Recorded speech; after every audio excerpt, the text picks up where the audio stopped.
Nagpaigayon og simulation exercise dala operasyon ang Department of Health Region 12 kalabot sa pagpahugot sa kampanya batok pagpanigarilyo og paggamit og vape sa mga pampublikong lugar sa General Santos City.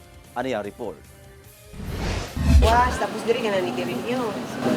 Pero kabalo ko nga diri, bawal na ni Garillo. Wala siya graphic health warning po, sir. So, kani siya illegal smuggled. Nakabayad og multa nga 500 pesos isip first offense penalty kining usa ka lalaki nga naaktuang nakalapas sa no smoking policy sa usa ka food terminal sa Barangay Bula, General Santos City atol sa gipahigayong simulation exercise dala sa operasyon sa Department of Health Region 12 ug PNP niadtong August 12.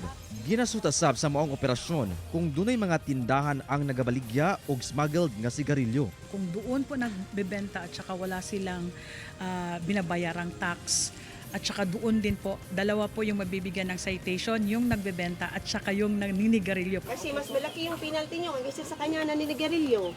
Sa maong operasyon, buot makita sa DOH-12 ang kahanas sa mga enforcer sa pagpatuman sa kampanya kalabot sa pagbawal sa pagpanigarilyo ug paggamit og vape sa mga pampublikong lugar, subay sab sa Comprehensive Smoke-Free Ordinance of General Santos City. Gani isip pagpahugot sab sa kaalam kalabot sa pagpatuman sa maong ordinansa, gipaubos sab sa training ug orientation sa DOH-12 ang kapin 50 ka mga PNP personnel sa Gensan ug sarangani isip enforcer sa maong ordinansa. Ang maong lakang usa ka pamaagi aron malikay ang katawhan sa tobacco-related diseases. 10 to 13 people nga mamatay diri sa Pilipinas per hour. So kung bilangon na nato pila ka oras sa isa ka adlaw, that's 24 times 10, that's 240 deaths per day tungod lang sa tobacco-related diseases.